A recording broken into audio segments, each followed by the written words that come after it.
Class 10th ये आपकी युगबोध का नया एडिशन है 2021 का स्पेशल इंग्लिश। और आज हम इसमें अनसीन पैसेज देखेंगे। अनसीन पैसेज मतलब आपको एक पैराग्राफ दिया जाता है जो अनोनिमस होता है, यानी आपके बुक के बाहर का रहता है।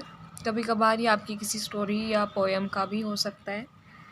आपको उसे पढ़ना होता है और उससे रिलेटेड जो क्वेश्चंस होते हैं उन्हें आंसर करना होता है।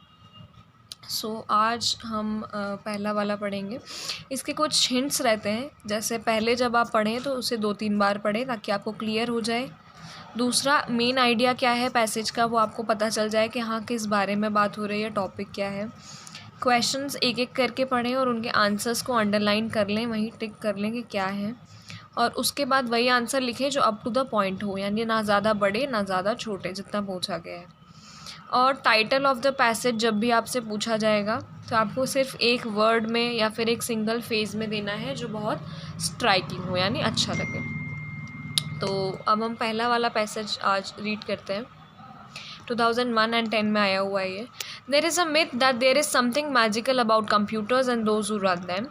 The legend has got about that computers are electronic brain and that programs are some sort of superman. यानी एक मिथ है इसके बारे में कि जो लोग कंप्यूटर चलाते हैं या कंप्यूटर जानते हैं वो बहुत मैजिकल होते हैं, क्योंकि कंप्यूटर इलेक्ट्रॉनिक ब्रेन्स होते हैं और जो उन्हें प्रोग्राम करते हैं वो सुपरमैन होते हैं। The fact that all computers are very stupid and people who program them are normal human being. लेकिन फैक्ट ये है कंप्यूटर स्टूपिड होते हैं, जो लोग उन्हें बनाते हैं वो बहुत नॉर्मल होते हैं। Anyone who can count from 0 to 7 on his or her fingers or make 8 can learn a programmer. The business is not difficult, just tricky. यानी जो प्रोग्रामिंग का बिजनेस होता है, जो प्रोग्राम्स बनाते हैं वो टफ नहीं होता है, जस्ट थोड़ा सा ट्रिकी होता है। ठीक, it is very misleading to imagine that computers can think like people. यानी ये बहुत गलत है कि हम ऐसा बताते हैं लोगों को कि कंप्यूटर हमारे जैसा सोच सकते हैं। नहीं, they can not. They have no more a mind of their own than a lawn mower. यानी उनके पास खुद का कुछ भी दिमाग नहीं होता है, वो एक लॉन मूवर जैसे होते हैं जो मशीन घास काटने के काम आती है। However they make it possible for the people to bottle thought. You work out how to do job और solve a problem. Write a program and the computer will apply your thinking to that job or problem as long as after you like. यानी वो आपकी ही problem को solve करके देगा, लेकिन आपके ही दिमाग से।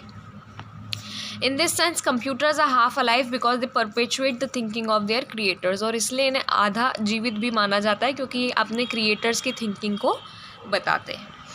अब इसके क्वेश्चंस ऐसे हैं। The word similar in the meaning to a machine for cutting grass. यानी ऐसा कौन सा वर्ड है जो मशीन फॉर कटिंग ग्रास के सिमिलर होगा, जैसा मैंने बताया था लॉन मूवर। फिर the fact is that computers are electronic brain. True है या फॉल्स है, तो ये ट्रू है।